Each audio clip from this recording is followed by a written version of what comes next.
Après avoir brillamment réussi au concours d'entrée à l'école des douanes et subi la formation initiale du combattant, vous voici aujourd'hui fin prêt pour recevoir dans la discipline l'enseignement des modules professionnels dont le but est de vous préparer à exercer une mission exaltante, celle de la protection de l'économie nationale contre toutes les formes d'agression de nature économique, dont la conséquence n'est pas à négliger pour un sou, dès lors que l'impact induit, aussi minime soit-il, fait grief à l'intérêt général.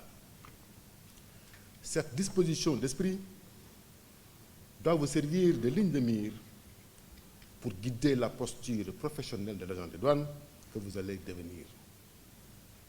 De celle-ci dépend, entre autres, l'atteinte d'objectifs de recettes fixés à l'administration des douanes, rehaussés tous les ans en vue de contribuer significativement au financement des politiques publiques.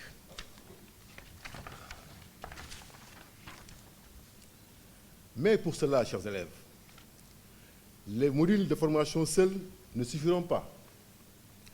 Pas même l'engagement des formateurs mis à votre disposition, les plus chevronnés dont dispose notre administration.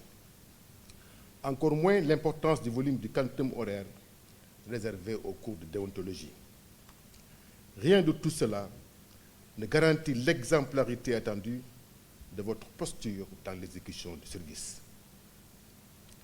En réalité, tout ce qu'il faut en agent de douane pour être irréprochable, c'est d'être habité en permanence par une haute idée de la charge publique qui a la vertu de pouvoir l'éloigner des tentations et approximations malveillantes dont la survenance est peu rare dans le déroulement de la carrière. Afin de lui permettre de mener à bien sa mission, il s'appuie sur des moyens matériels et légaux. De la loi, l'agent de douane tire protection de son intégrité physique et prérogative pour s'acquitter de ses obligations, en sorte que son niveau d'exigence s'ajuste à la performance escomptée. C'est de cette seule manière qu'il arrive à gagner de la considération vis-à-vis de ses autorités et mériter le respect des populations. Pour le compte de ces dernières, et au nom de l'État, la mission sécuritaire assurée par l'administration des douanes cristallise de nos jours toutes les attentions, puisqu'elle est la condition d'un franc succès dans les autres missions fiscales et économiques. D'où toute la pertinence de la leçon inaugurale de M. le Directeur des douanes autour du thème « La gestion des enjeux sécuritaires par l'administration des douanes ». Une leçon qui sera suivie avec intérêt, car elle nous permettra sans doute d'en connaître davantage sur des problématiques plurielles en prise avec cette thématique d'une brûlante actualité. Leur prise en compte par une expertise douanière pointue est le gage d'un examen à large spectre. Parce qu'au bout du compte, la compétence douanière a ceci de particulier qu'elle prend racine sur une réelle capacité d'appréciation des normes de plus en plus complexes, continuellement sécrétées par le commerce international dans son dynamisme. Et c'est par la quête permanente de connaissances que l'on acquiert une parfaite maîtrise de leur mécanisme d'action, offrant incidemment une meilleure lecture des enjeux derrière le contrôle douanier. La leçon inaugurale de cet après-midi, depuis cet amphithéâtre de Lucas II, participe de ce bouillonnement intellectuel. Mais en attendant, permettez-moi, Monsieur le Directeur des douanes, de vous dire que toutes les dispositions seront prises sous la supervision du directeur des ressources humaines pour la bonne formation des 362 élèves que compte la 40e promotion de l'école des douanes. L'encadrement de l'école des douanes, dont l'engagement des membres est connu pour la formation, ne ménagera aucun effort pour veiller à la discipline des élèves. Pour terminer, je puis vous assurer, Monsieur le Directeur général des douanes, qu'ils seront affûtés, puis motivés pour apporter leur contribution, qu'on espère appréciable, dans la mise en œuvre de la matrice des actions prioritaires, devenue des référentiels du management de l'administration des douanes, sous votre conduite éclairée. Je vous remercie de votre attention.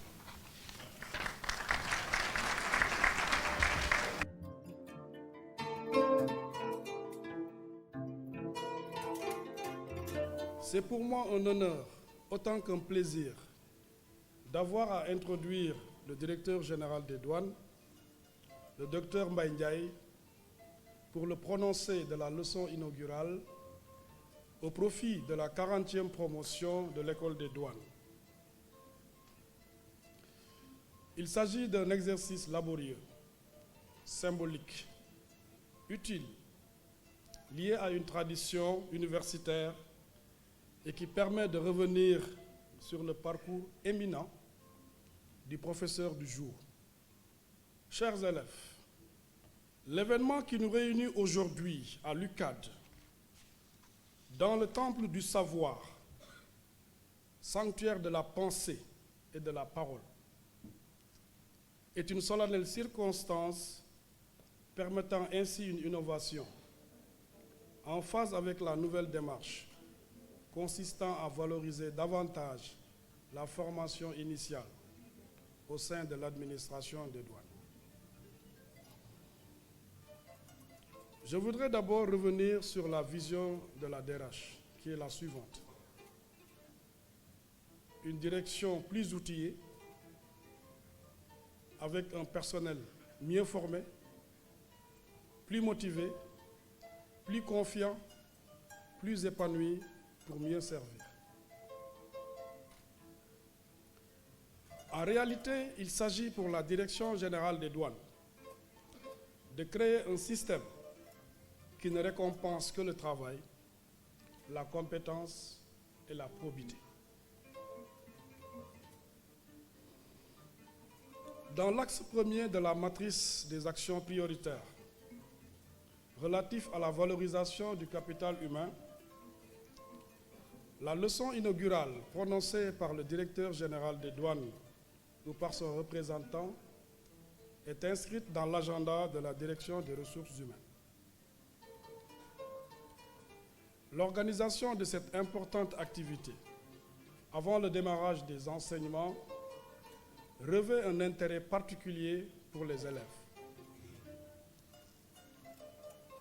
En plus de constituer leur premier contact avec les autorités douanières centrales, témoignant ainsi de leur intégration dans la corporation, elle a la vertu de pouvoir marquer les esprits pour le niveau d'exigence attendu d'eux dans l'accompagnement de la montée en puissance de l'administration des douanes sous l'impulsion du directeur général des douanes. Chers élèves, il y a dans la vie de tous les jours, dans la vie de chacun de nous, un jour ou des jours qui revêtent une importance particulière, qui restent à jamais gravés dans nos mémoires, le jour de notre jour, pour ainsi dire. Ce jour sera assurément de cela pour vous et pour une double raison. D'abord, parce que cette rencontre, j'en suis convaincu, va marquer le début de votre aventure dans une formation spécifique, riche et dense, suite à votre brillante réussite au concours des douanes. Ensuite, elle vous permettra de mieux comprendre les défis et enjeux qui interpellent aujourd'hui notre administration. Votre réussite a nécessité un travail assidu, un sens de discipline et beaucoup de sacrifices. Je tiens à vous féliciter, ainsi que vos parents et proches qui vous ont soutenus. Je vous invite par ailleurs à fonder votre vie sur des valeurs et à méditer cette pensée d'Albert Einstein. N'essayez pas de devenir un homme ou une femme qui a du succès. Essayez de devenir un homme ou une femme qui a de la valeur. Fin de citation. Je profite de cette tribune pour remercier les collègues, les formateurs et tous les membres du personnel de l'encadrement de l'École des douanes pour leur engagement sans faille.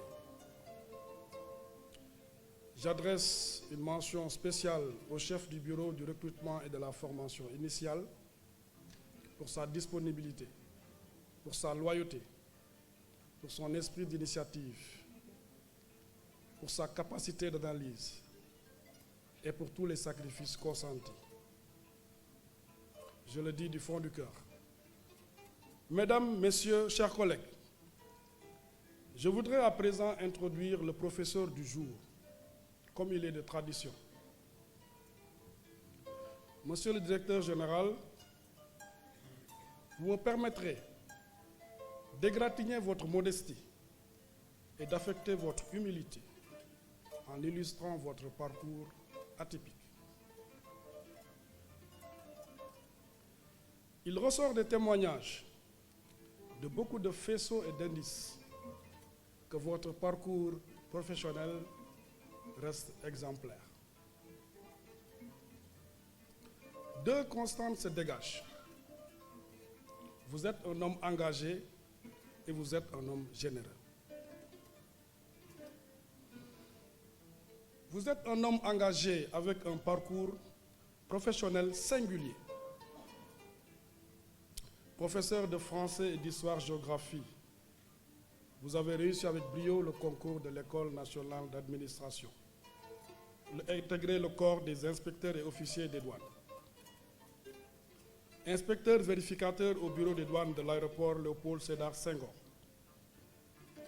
Vérificateur au bureau des douanes de Dakar Port Sud. Chef des sections d'écriture. Chef du bureau des poursuites et du recouvrement à la direction du renseignement et des enquêtes douanières. Chef de visite et de bureau de Dakar Port Sud.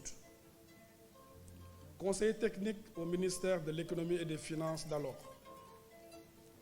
Directeur régional du Nord. Directeur des opérations douanières. Coordonnateur. Directeur général des douanes.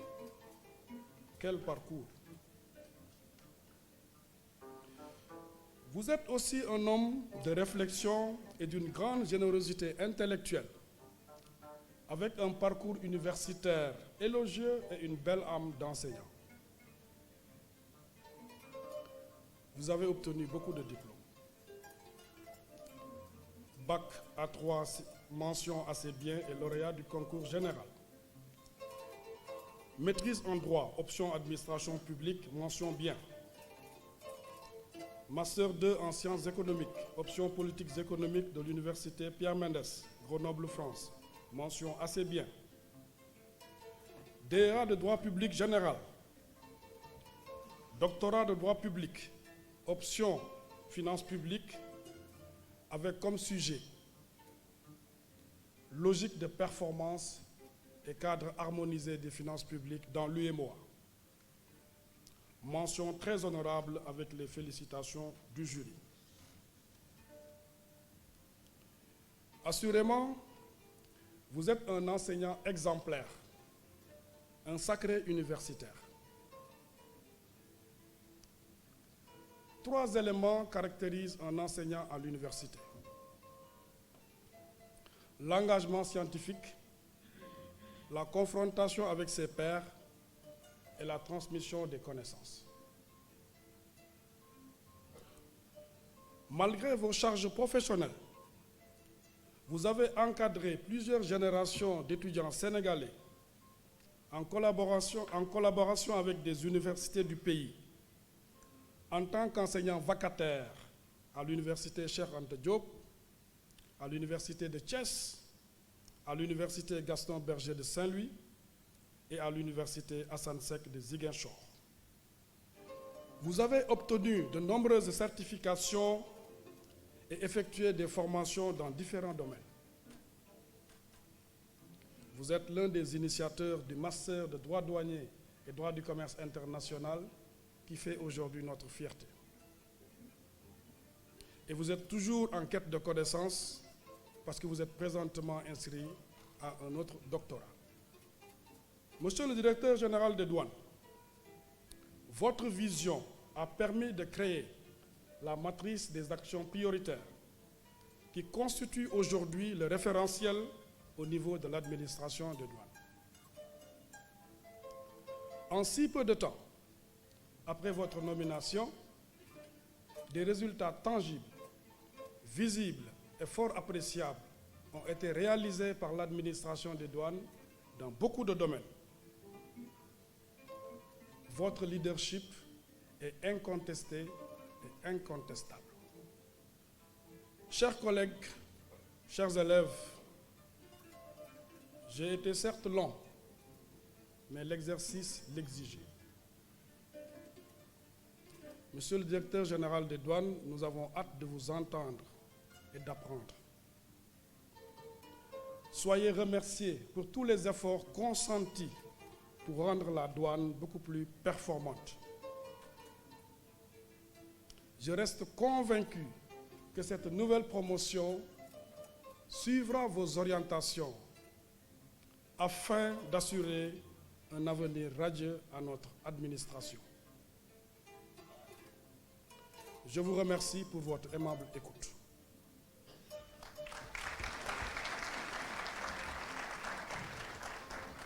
Je voudrais, à l'entame de mon propos, vous remercier très sincèrement pour avoir bien voulu rehausser cette cérémonie de votre présence et en même temps lui donner un éclat et un relief particulier.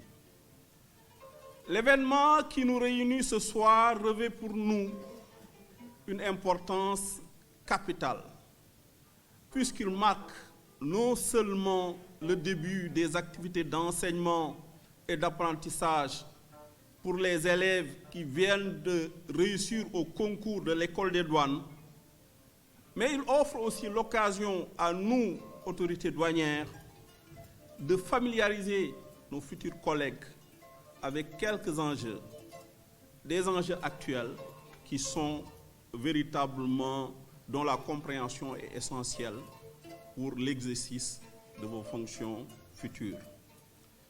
D'emblée, je voudrais remercier et féliciter le comité d'organisation pour tous les efforts qui ont été consentis pour la bonne organisation de cette cérémonie.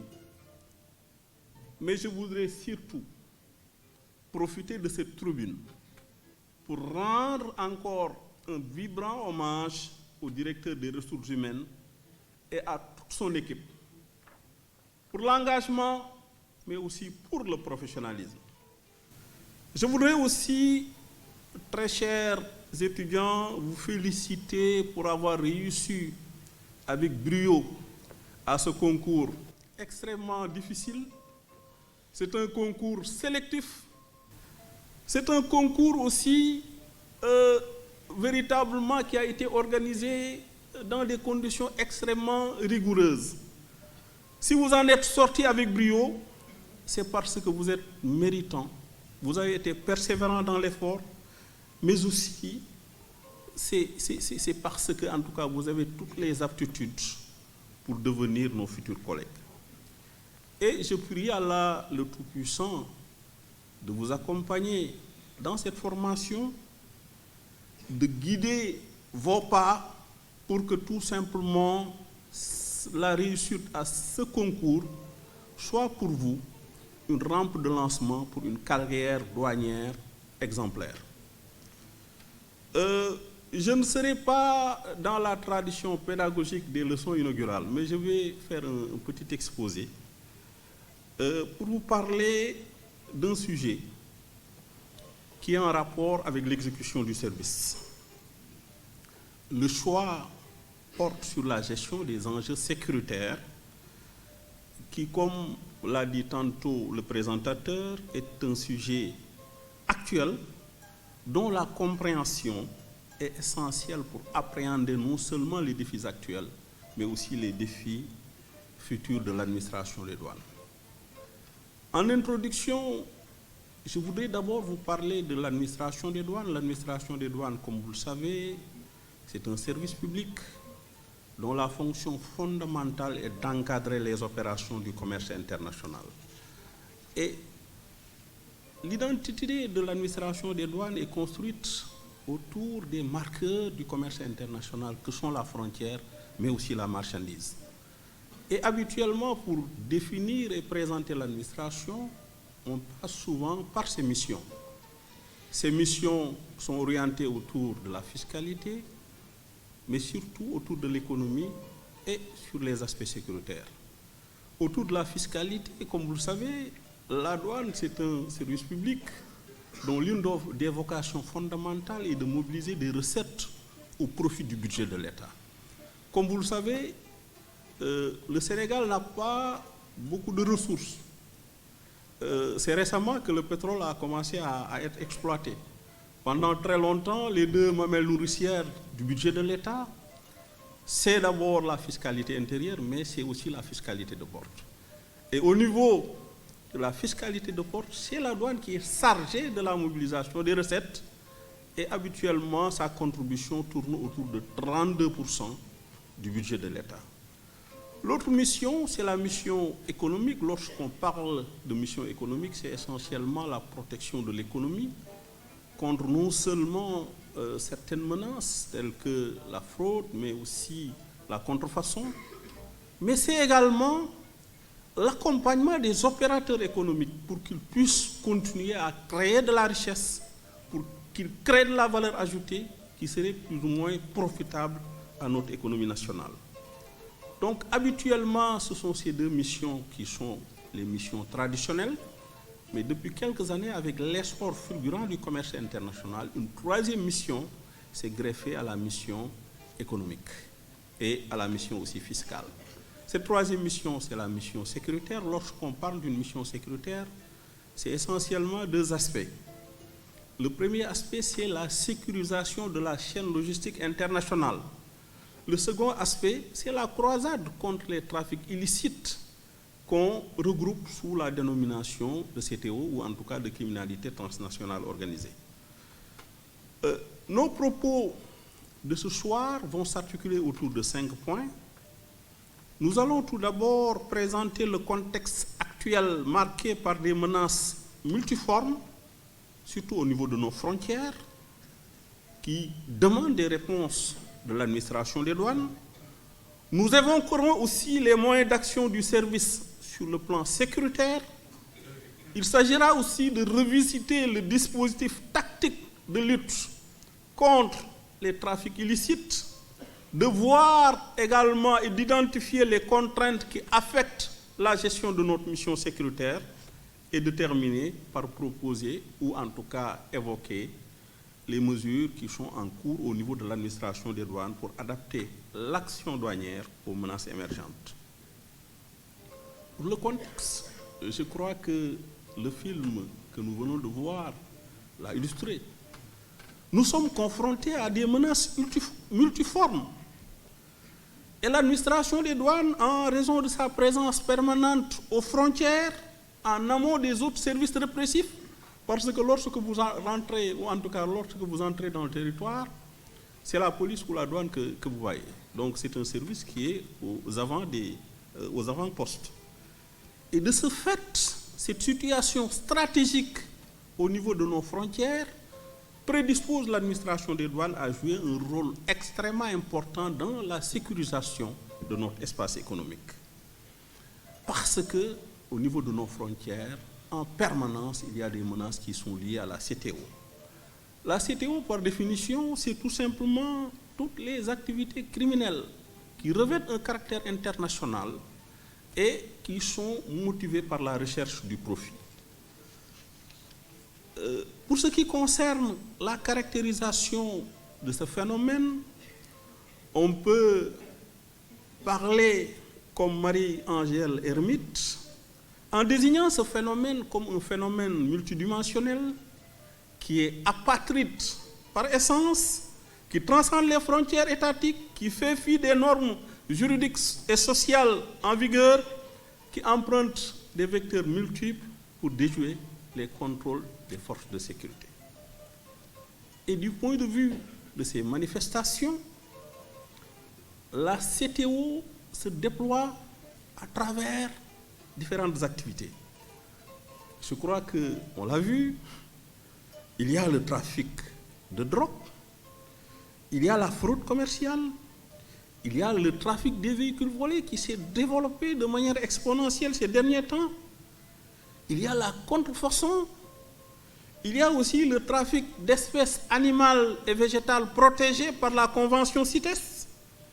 Il y a le financement du terrorisme, le blanchiment des capitaux, le trafic des déchets toxiques, entre autres. Et ces activités, comme vous le savez, ça représente des dangers et des menaces graves, non seulement pour le bien-être des populations, mais aussi ce sont des activités qui peuvent compromettre non seulement le développement économique, mais aussi la stabilité politique et la cohésion sociale.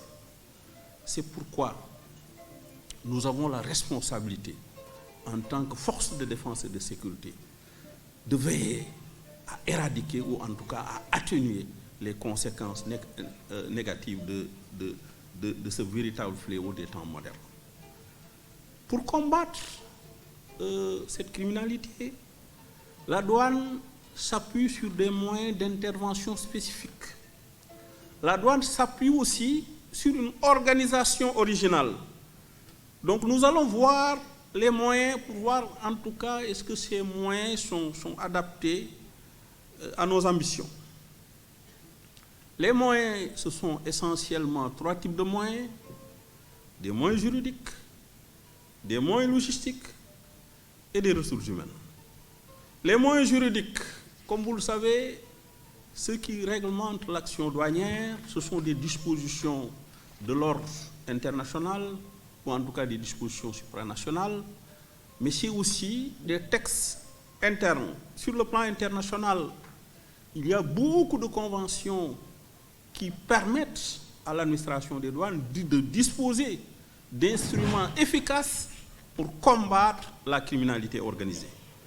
On peut citer, entre autres, la Convention de Palerme de 2000 qui combat la criminalité transnationale organisée. Nous avons aussi la Convention des Nations Unies contre le trafic illicite des stupéfiants et des substances psychotropes, donc qui a été ratifiée en 1988. La Convention de Bâle qui porte sur le contrôle des mouvements transfrontaliers de déchets dangereux. Nous avons aussi la Convention CITES qui a été signée en 1973 et qui combat en tout cas le trafic des espèces de faune et de flore menacées d'extinction. Au niveau national, nous avons beaucoup de textes. Parmi ces textes, il y a notre support juridique principal qui est le Code des douanes, porté par la loi 2014-10 du 28 février 2014. Et la particularité de ce dernier Code des douanes, c'est que ça confère aujourd'hui aux agents des douanes des pouvoirs étendus pour pouvoir combattre de la manière la plus efficace le crime organisé. Ces pouvoirs, ce sont des pouvoirs de livraison surveillée, de dépistage incorporé, mais même des pouvoirs d'infiltration qui n'existaient pas, qui n'étaient pas prévus dans l'ancien Code des douanes. Au niveau logistique aussi, il y a une montée en puissance des services douaniers pour combattre de manière plus efficace la criminalité sous toutes ses formes. Et comme vous le savez, depuis 2021, il y a un programme extrêmement ambitieux qu'on appelle Programme de modernisation de l'administration des douanes, qui a permis de relever le niveau d'équipement des services douaniers. Avec le PROMAT, on a acquis 310 véhicules de poursuite pour permettre aux services d'être mobiles sur le terrain. Il y a eu 38 embarcations constituées essentiellement de vedettes, mais aussi de pirogues en fibre de verre qui ont été acquises et qui permettent aujourd'hui à nos services de pouvoir travailler sur les différents plans d'eau et de la manière la plus efficace. Nous avons aussi 7 scanners fixes qui ont été déployés et qui nous permettent aujourd'hui de faire ce qu'on appelle du contrôle non intrusif. On a acquis aussi 100 drones de surveillance qui permettent en tout cas de surveiller les parties les plus reculées du territoire. Je crois que ces moyens nouveaux acquis ont permis de décupler les capacités opérationnelles de nos services. Et si vous regardez véritablement ces saisies importantes qui ont été effectuées au cours de cette année, au-delà de l'engagement de nos éléments qui sont sur le terrain, il y a aussi le renforcement des moyens induits par le PROMAT. Au-delà de ces outils logistiques, nous avons aussi des moyens matériels. Nous avons aussi des moyens, en tout cas des outils de renseignement, des outils aussi de communication. Nous avons par exemple des plateformes dédiées de l'Organisation mondiale des douanes que nous utilisons, comme la plateforme SEN, la plateforme SENCOM, qui sont vraiment des outils qui permettent de gérer certaines bases de données et de donner des informations, en tout cas, sur certaines typologies de fraude. Nous avons aussi, dans le cadre du dédouanement, aujourd'hui, un outil d'analyse du risque qu'on appelle TAME, qui permet en tout cas d'introduire davantage de sélectivité dans le contrôle de nos opérations de dédouanement. Maintenant, je vais vous entretenir du dispositif tactique de surveillance qui a été mis en place pour combattre la criminalité organisée.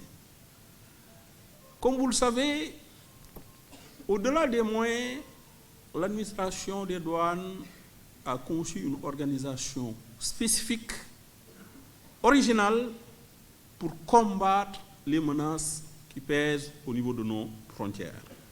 Et cette organisation repose sur le principe d'un maillage global du territoire qui prend appui sur une cartographie préalable des menaces sécuritaires et des risques de fraude. Au niveau de nos frontières terrestres, il a été mis en place un dispositif de surveillance constitué d'unités positionnées sur les points d'entrée les plus importants du territoire. Et c'est ce qu'on appelle la première ligne, qui a pour rôle de canaliser les marchandises, les moyens de transport, mais aussi les personnes qui entrent dans le territoire vers les bureaux compétents afin que les formalités de dédouanement soient observées. Il y a en second lieu ce qu'on appelle les brigades mobiles qui sont situées aux arrières des bureaux et postes frontaliers et qui forment, comme vous le savez, la seconde ligne, chargée essentiellement de colmater les brèches en interceptant la fraude ou en tout cas la contrebande qui a échappé aux unités frontalières. Et ce dispositif, comme je vous l'ai dit, est complété par des unités spécialisées qui ont une compétence nationale. Vous avez le groupement polyvalent de recherche et de répression de la fraude basé à Thiès qui rayonne sur tout le territoire douanier. Vous avez aussi, au niveau des enquêtes douanières, le Bureau des investigations financières et de la lutte contre les trafics illicites qui complète aussi le dispositif en faisant des investigations ciblées, surtout sur les aspects criminels ou en tout cas financiers. Et dans le cadre également de la mutualisation de nos moyens avec les forces de défense et de sécurité, je crois que il y a le chef de la division communication et relations publiques qui l'a évoqué. Aujourd'hui, il est clair qu'aucune force de défense et de sécurité ne peut à elle seule gagner le pari de la sécurisation de nos frontières. Il faut une mutualisation des moyens, il faut une interopérabilité des forces, il faut un échange de renseignements, il faut des opérations combinées. C'est pourquoi la douane travaille avec la police, avec la gendarmerie, au niveau du port, au sein de l'unité mixte de contrôle des conteneurs. Et cette unité a été très active dans les grandes saisies de cocaïne au niveau du port. Au niveau de l'aéroport, vous avez la cellule aéroportuaire anti-trafic qui est composite, parce qu'il y a à l'intérieur des gendarmes, des policiers et des douaniers qui travaillent aussi main dans la main pour assurer la sécurité au niveau, en tout cas, de l'espace et de la plateforme aéroportuaire. Donc, c'est ce dispositif constitué d'unités de première ligne, de la seconde ligne avec les brigades mobiles, des unités spécialisées, des unités aussi mixtes que nous partageons avec les autres forces de défense et de sécurité, qui nous a permis d'avoir cette année les résultats éloquents qui ont été évoqués tout à l'heure. En 2024, on n'a pas fini l'année. On a saisi plus de 2,5 tonnes de cocaïne pour une valeur presque de 200 milliards, pour une contre-valeur, parce que on va parler de valeur. Il y a plus de 5 tonnes de chanvre indien qui ont fait l'objet aussi d'une saisie par les services douaniers. Des médicaments contrefaits d'une valeur de plus d'1 milliard ont été également appréhendés par nos services. Et des faux billets aussi de banque. Je crois que cette année aussi, ça a été une grande année dans ce domaine. C'est près de 5 milliards qui ont fait l'objet d'une saisie par nos services. Mais comme vous le savez, quelle que soit la pertinence de notre organisation, quelle que soit aussi l'importance des résultats, je crois que la rigueur nous commande de revisiter le dispositif pour voir ce qui ne marche pas, pour proposer des solutions additionnelles en vue d'adapter ce dispositif. Parce que moi, je pars du fait que dans la gestion, il faut être dans la recherche permanente de l'amélioration, en fait. Il y a certes des choses qui marchent, mais je considère aussi que sur certains points, le dispositif pêche par des dysfonctionnements ou en tout cas des incohérences. Nous allons voir les aspects qui méritent d'être améliorés. Tout d'abord, nous dirons que l'équation fondamentale sur laquelle bute l'exécution du service en matière de lutte contre la criminalité, c'est essentiellement le problème des moyens. Les moyens d'abord humains. Parce que je le dis, et on l'a signifié à travers notre matrice, la première ressource d'une organisation, c'est la ressource humaine. Le capital humain, c'est le substrat de toute performance.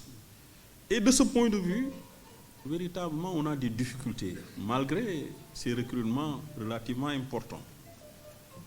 Les services douaniers continuent à souffrir d'un problème de ressources humaines, avec un déficit à la fois qualitatif et quantitatif. Sur le plan quantitatif, l'effectif qui est déployé pour surveiller les frontières terrestres, les frontières maritimes, les frontières fluviales demeure, de notre point de vue, largement insuffisant. Au plan qualitatif, par faute de planification des recrutements, les départs massifs à la retraite ont pour conséquence de créer un gap générationnel. Parce que tout simplement, lorsque vous allez dans les régions, il n'y a que les dernières promotions qui sont là-bas. Donc, et là, les jeunes n'ont pas le temps de bénéficier de l'expérience des anciens qui pourraient en tout cas les guider dans leurs premiers pas au niveau de la douane. Au plan logistique aussi, malgré l'apport du PROMAT, il faut reconnaître qu'au regard des défis actuels, les moyens logistiques restent toujours insuffisants pour permettre aux unités de marquer leur présence partout sur le terrain. L'organisation aussi, pour nous, le dispositif organisationnel, ça pose problème. C'est vrai, il y a un maillage assez dense du territoire par les services douaniers, mais ce qui nous pose aujourd'hui problème, et j'interpelle le chef de bureau de la surveillance du territoire douanier, aujourd'hui, on a un problème d'actualisation de la cartographie des unités douanières pour tenir compte non seulement des mutations de la fraude, mais aussi des évolutions dans l'environnement socio-économique. Parce que pour moi, un dispositif, il faut que ça soit dynamique. S'il y a des événements, des éléments qui nécessitent une adaptation de cette organisation, je crois qu'il faut qu'on s'y mette pour adapter et changer ce dispositif. D'autre part aussi, lorsqu'on regarde le dispositif douanier, c'est un dispositif qui reste marqué par le déclin de la contrebande traditionnelle de brousse. Toute l'organisation était tournée autour de ça. Et ça, les grands le savent. Aujourd'hui, on a de nouveaux modes opératoires, plus rentables et plus sophistiqués. Aujourd'hui, il n'y a plus de course-poursuite. C'est vraiment de la dissimulation, des cachettes aménagées qui requièrent des outils modernes de contrôle pour appréhender en tout cas les trafics frauduleux. Je crois qu'aujourd'hui, on assiste à des mutations qui bouleversent de fond en comble tous les présupposés théoriques qui sont à la base de l'organisation du service. Et cela rend presque inopérantes les méthodes classiques de surveillance qui reposent sur l'observation, le barrage, l'embuscade ou la faction. Je le disais tantôt au chef de bureau de la formation initiale, les cours de surveillance ou d'exécution du service, rabat ou contre-rabat, ou en tout cas ces modalités traditionnelles de surveillance, en suivant un peu les pas le matin, je crois qu'il faut que ça soit un peu réformé quand même. Aujourd'hui, l'efficacité de notre dispositif est subordonnée à l'adaptation des services qui doivent intégrer davantage d'approches fondées sur l'investigation, la recherche du renseignement, l'utilisation des nouvelles technologies et la mobilité sur le terrain. Et c'est pourquoi notre organisation, qui reste encore largement inspirée par la lutte contre la fraude commerciale, demeure largement inadaptée pour prendre en charge les nouvelles menaces aux frontières contre lesquelles les services de la douane ne sont pas toujours bien préparés. Et ces faiblesses que nous venons de voir commandent aujourd'hui une adaptation de nos modalités d'exécution du service. C'est pourquoi on a envisagé depuis quelque temps des réformes phares qui devront nous permettre en tout cas de répondre aux enjeux de l'heure. Comme le disait le professeur Jean-Christophe Gallou, à une nouvelle menace devrait correspondre une nouvelle mission qui requiert pour sa mise en œuvre de nouveaux moyens. C'est pourquoi pour nous, comme la mission sécuritaire est aujourd'hui là, il faut l'assumer, il faut de nouveaux moyens. Et dans le cadre de ces moyens, il est envisagé, parce que nous le disons, il faut que les méthodes de contrôle puissent être adaptées. Et dans cette perspective, il est avant tout prévu la prise en charge des menaces nouvelles par la création d'un groupe cynophile avec l'acquisition de chiens détecteurs d'explosifs, de métaux et de produits dangereux. Parce que ça peut nous aider à davantage détecter certains produits prohibés. Par ailleurs, la mise en place d'un centre de commandement opérationnel permettra non seulement de digitaliser la surveillance, mais surtout d'opérer, in fine, une liaison entre les process de tracking et de trunking en vue d'un meilleur contrôle des expéditions sous douane. Je crois que ce centre de commandement est en avance. Les écrans sont déjà posés. Donc tout le travail initial, je crois que c'est le réseau qui reste un peu. Mais cela doit nous permettre de suivre à temps réel l'action des unités sur le terrain. Il sera doté d'un système de vidéosurveillance avec des caméras installées le long des corridors pour la gestion électronique, surtout des opérations de transit. En outre, on a prévu d'installer, ou en tout cas d'équiper toutes les unités de scanners mobiles pour une surveillance plus intelligente des marchandises et des moyens de transport en provenance de l'étranger. Pour les ressources humaines, je crois que j'en ai discuté avec le directeur des ressources humaines. Il y a un plan de recrutement 2025-2035. Je crois que non seulement ça va permettre de combler le gap des éléments qui vont partir à la retraite, mais surtout de renforcer nos effectifs sous peu. Il y a aussi un projet de réforme du statut du personnel des douanes qui est dans le circuit. Et entre autres innovations, il s'agira de créer un corps de spécialistes pour une meilleure gestion de certaines fonctions douanières émergentes. Sur cette base, on pourra par exemple recruter du personnel capable d'assurer l'exploitation et la maintenance de nos matériels de dernière génération. Nous allons aussi, sur cette base, recruter certainement des médecins, et je sais que parmi vous, il y en a quelques, donc ils seront certainement déployés au niveau de notre centre, qui va monter aussi en puissance. Donc on aura besoin de laborantins, d'ingénieurs dans différents domaines, de gestionnaires, de spécialistes des ressources humaines, etc. Sur le plan organisationnel, on est en train de travailler sur ça. Il est prévu une réforme de la cartographie des unités douanières avec la prise en charge de la surveillance par un service dédié, par une direction. Parce que jusqu'à présent, cela a un peu manqué.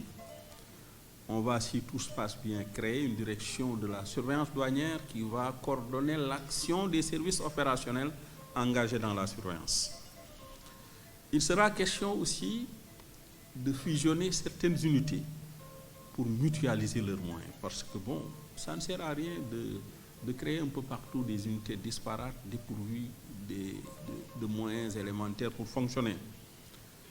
Le maître mot doit être le regroupement, la fusion, pour qu'on ait en tout cas de grandes unités capables de rayonner sur de grandes surfaces ou sur de grandes pentières et en tout cas d'être plus efficaces dans la lutte contre les trafics illicites. Donc voilà donc un état des lieux de la gestion des enjeux sécuritaires par l'administration des douanes. Je crois que le tableau que nous venons de brosser montre à suffisance que vous allez entrer dans une administration en pleine mutation qui est aujourd'hui à la croisée des chemins. Et je crois qu'il appartient maintenant à tout agent des douanes, que ce soit l'agent qui est en formation ou en activité, de se réinventer en permanence pour ne pas rater le train de l'histoire. Je crois qu'aujourd'hui, le monde avance de manière fulgurante. Nous sommes confrontés à des écosystèmes économiques, administratifs, mouvants, en constante évolution. Et l'agent doit être doté d'armes adaptées, mais aussi d'outils efficaces pour faire face à ces différents défis. Et je crois que le premier défi, c'est au niveau non seulement de l'état d'esprit, mais surtout de la connaissance. Il faut disposer, pour moi, un agent des douanes digne de ce nom doit disposer d'un niveau de connaissance raisonnable de la matière et des procédures douanières pour pouvoir exercer de manière convenable ses futures fonctions. Et cela passe par la formation initiale. Il faut donc accorder beaucoup de sérieux et d'attention à cette formation. Ça requiert de votre part de l'assiduité. Il faut que vous soyez présent au cours, que vous soyez sérieux et que vous faites montre d'une discipline à toute épreuve. Je le dis ici, l'indiscipliné n'a pas droit de citer dans nos rangs. Vous êtes dans un corps paramilitarisé. Donc, dès l'école, je crois qu'il y a déjà des rudiments qui sont là, qui sont posés, qui sont donnés. Ce qui reste maintenant, c'est qu'il faut une discipline qui permettra à notre administration de fonctionner, en tout cas de la manière la plus optimale. Vous devez garder à l'esprit que vous allez être formé pour intégrer une grande administration. Une administration qui a fait de l'excellence son credo. Cela demande de votre part des sacrifices et beaucoup d'efforts. Et je vous le dis, ne succombez point au piège de la facilité. Parce que souvent, après la réussite à ces concours difficiles, il y a beaucoup qui se disent que bon, c'est fini. On a touché le Graal. Le reste n'est que formalité. Je vous dis, c'est là où les choses sérieuses commencent. Et aujourd'hui, en douane, il y a un peu partout de la compétition. Vous avez, pour l'essentiel, vous êtes surdiplômé. Pour prétendre à certains postes de responsabilité, il faut démontrer certaines capacités. Et ça passe par la formation que vous allez subir au niveau de l'école. Nous voulons, à la fin de cette formation, des agents des douanes compétents qui ont une maîtrise parfaite de la matière douanière, mais qui possèdent aussi, sur le plan moral, les prédispositions nécessaires pour exercer une carrière exemplaire, adossée à des valeurs éthiques, mais aussi à des valeurs morales et à des valeurs républicaines. Vous devez savoir que l'administration des douanes est une grande administration, un service d'élite. Nous avons des missions extrêmement importantes. Moi, je ne fais pas partie des douaniers qui rasent les murs. Comprenez que vous appartenez à une grande administration. Vous devez la sublimer à travers les actes que vous posez au quotidien. N'est pas douanier qui veut. Vous avez la chance extraordinaire de réussir au concours. Le courage, l'abnégation, le sérieux que vous avez en préparant le concours, il faut garder cette posture. Et chaque agent, quelle que soit la consistance des aspérités qui vont se dresser sur notre route, nous avons, quelles que soient les difficultés, l'obligation de servir, comme je vous l'ai dit, aussi bien en formation, parce que vous êtes dans le service, qu'en activité, avec rigueur, avec professionnalisme. C'est pourquoi je voudrais qu'on scelle d'ores et déjà un pacte. L'administration des douanes, à travers ma personne, sous la responsabilité aussi du directeur des ressources humaines, mettra tout en œuvre pour vous assurer un encadrement et une formation de qualité. Maintenant, ce qu'on attend de vous, c'est un engagement à vous surpasser, à vous sublimer, pour devenir meilleur, afin de mieux servir cette grande administration. Je vous remercie de votre aimable attention. Pour revenir à l'exposé de M. le directeur général des douanes, je crois que ce sera un défi pour moi que de restituer de façon tout à fait, j'allais dire, générale, tout ce que M. le directeur général des douanes vient de dire. Mais je dois tout de suite préciser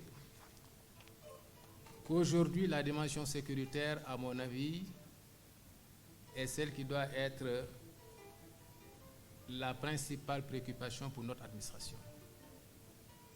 Je crois que, et on l'a dit dans le cadre de la matrice d'action prioritaire, je crois que de plus en plus, la douane sera attendue dans le cadre de la prise en charge de la question sécuritaire.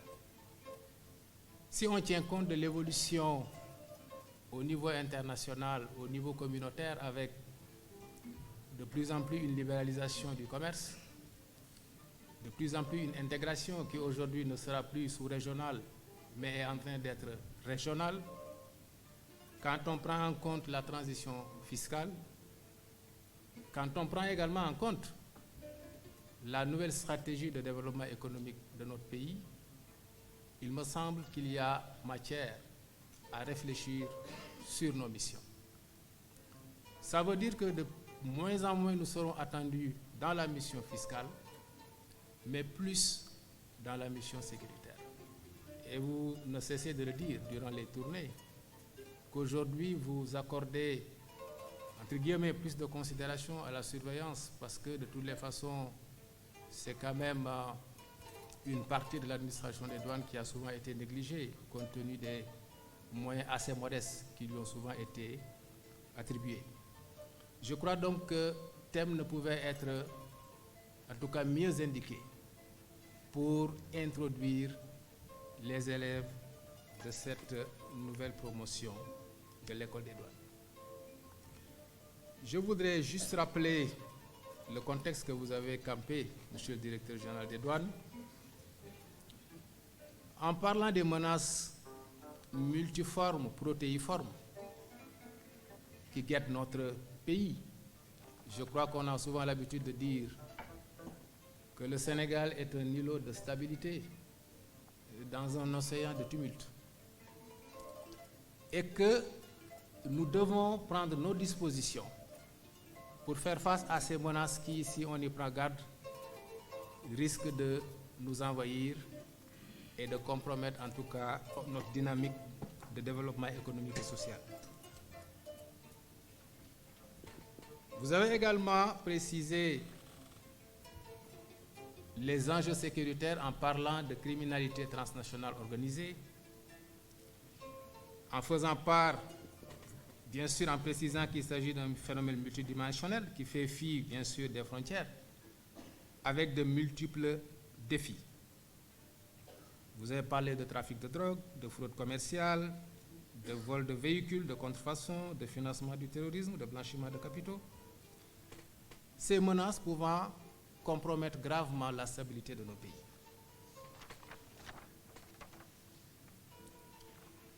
Pour faire face à ces menaces, le présentateur a insisté surtout sur les moyens. Quels sont les moyens dont dispose l'administration des douanes? Je ne vais pas y revenir, il s'agit des moyens juridiques, des moyens logistiques, mais également des moyens liés à des outils de renseignement, de communication, notamment l'utilisation de l'analyse des risques, les moyens humains, avant de parler du dispositif tactique mis en place par la Direction générale des douanes.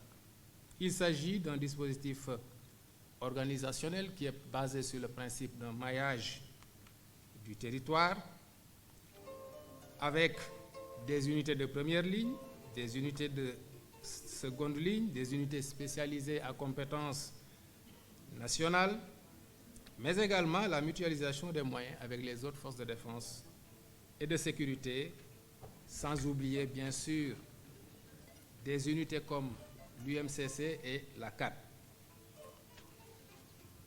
Il a précisé que le dispositif est marqué par l'évolution des modus operandi qu'utilisent les fraudeurs. Évidemment, la fraude telle qu'elle se pratiquait il y a 20 ans, elle est de très loin différente de la fraude d'aujourd'hui avec des moyens très opérants qui très souvent, en tout cas, peuvent dérouter les agents des douanes. Il faut alors adapter le dispositif de surveillance.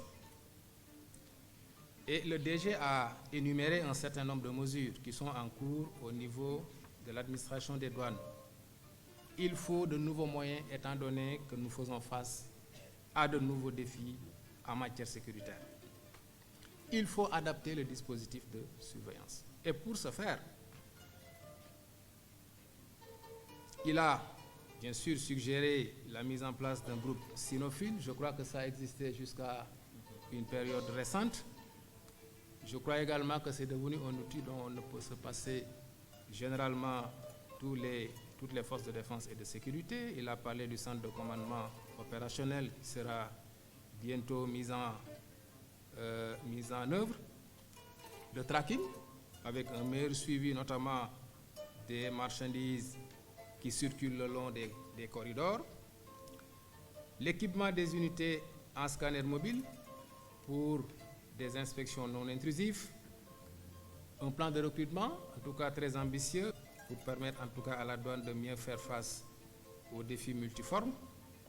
Le projet de réforme du statut du personnel des douanes avec la création de corps de spécialistes, mais également éventuellement un corps de maintenanciers pour justement prendre en charge nos moyens modernes de lutte contre la fraude, parce qu'on s'est rendu compte effectivement que l'entretien pose vraiment problème, autant en ce qui concerne les drones qu'en ce qui concerne les scanners.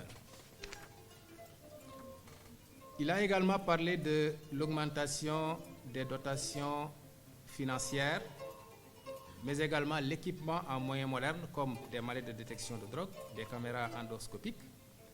Mais il faut surtout la réforme de la cartographie de la surveillance. Vous avez également parlé de la création d'une nouvelle direction, donc l'éclatement de la direction des opérations douanières, avec une direction qui s'occupe de la mobilisation des recettes et une direction qui s'occupe de la surveillance.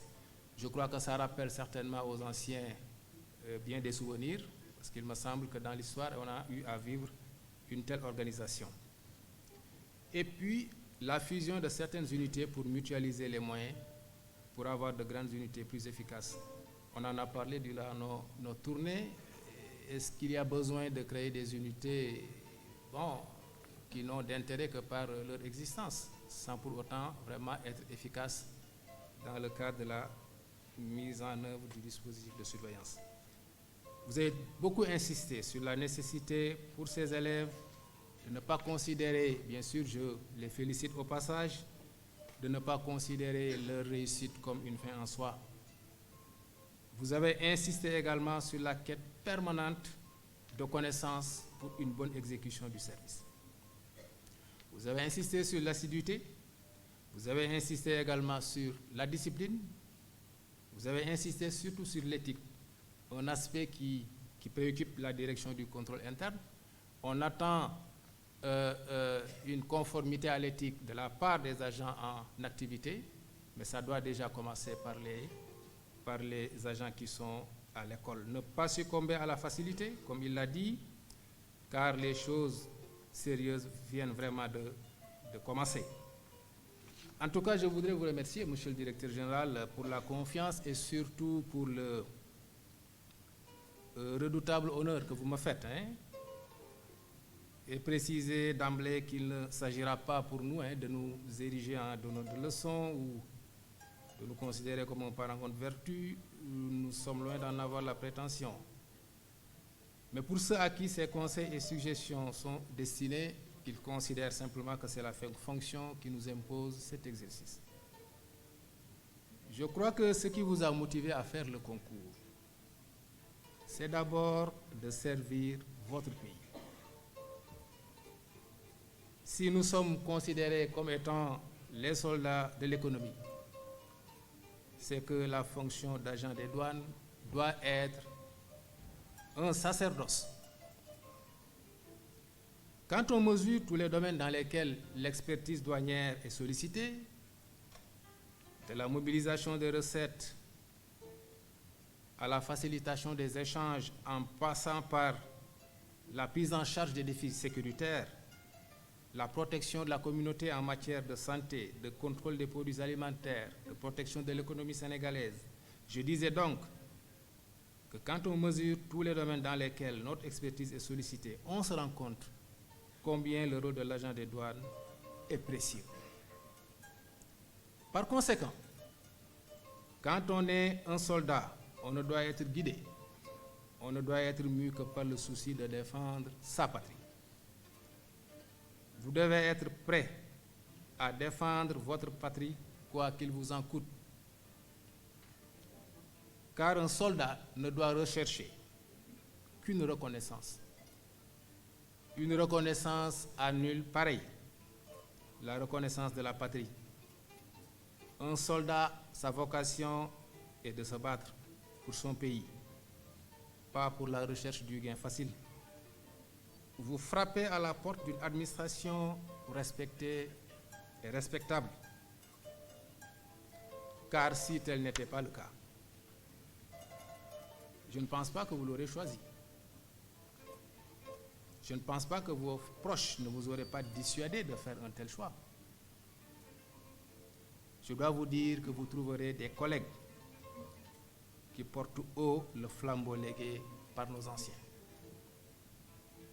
C'est grâce à eux que la douane sénégalaise reste cette administration d'élite qui attire de plus en plus de jeunes Sénégalais.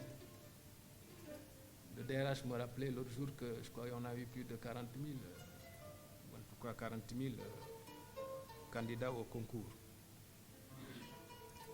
Par conséquent, si vous avez trouvé une administration qui vous a séduit de par son rôle éminemment important dans bien des domaines de la vie économique et sociale de notre pays, vous devez contribuer à maintenir ce niveau de crédibilité.